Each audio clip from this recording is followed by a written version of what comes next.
Sir আপনি আমার বন্ধুকে নিমাই বলে ডাকেন কেন?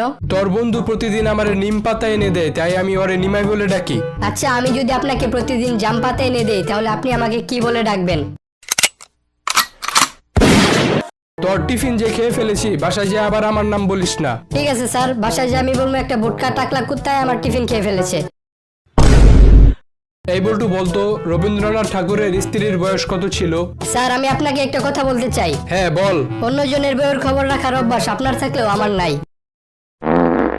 আচ্ছা, যে খেলাধুলা করে তাকে কি বলে? খেলোয়াড়। আর যে বেশি জানে? জানোয়ার। মাত্র 149 টাকায় কোর্স করে আমাদের মতো বল্টুর ভিডিও বানিয়ে লাখ লাখ টাকা ইনকাম করতে চাইলে ডেসক্রিপশন অথবা প্রথম কমেন্টে দেয়া লিঙ্ক থেকে আমাদের ফেসবুক পেজে মেসেজ দিন। বল্টু বলতো, পৃথিবীর সবচেয়ে হাসি খুশি প্রাণী কোনটা? হাতি। কেন? স্যার হাতি এত হাসে যে সারাদিন দাঁত বাইর করে রাখে।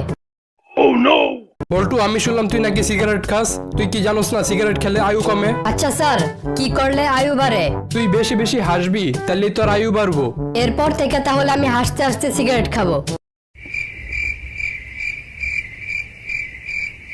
বল্টু, মনে কর তুই চেয়ারের উপর বসে আছিস আর চেয়ারটি মাটির উপরে, তাই বলতে গেলে তুই মাটিতে বসে আছিস। এরকম আরেকটি উদাহরণ দে তো। স্যার মনে করেন আপনি মাছ খেয়েছেন আর মাছটি গু খেয়েছে, বলতে গেলে আপনিই গু খাইছেন। একটা লোকের কথা কেউ শুনতে না চাইলে তারপরেও সেই লোকটি বারবার একই কথা বলতে থাকলে তাকে আমরা কি বলি? স্কুল শিক্ষক। আচ্ছা বল্টু বলতো, স্যাররা ছাত্রদের মারলেও ছাত্ররা স্যারদের মারতে পারে না কেন? স্যার আপনার একটা প্রবাদ বাক্য বলি, কুত্তায় মানুষের কামড়াইলে মানুষ কখনো কুত্তারে কামড়ায় না। বল্টু, তুই তো পড়া শিখে আসিসনি, এই জন্য তোরে মাই খাইতে হইব। স্যার দাঁড়ান, আমি হাত ধুয়ে আসি। কেন? কারণ আম্মু বলছে কোনো কিছু খাওয়ার আগে সবসময় হাত ধুয়ে নিতে।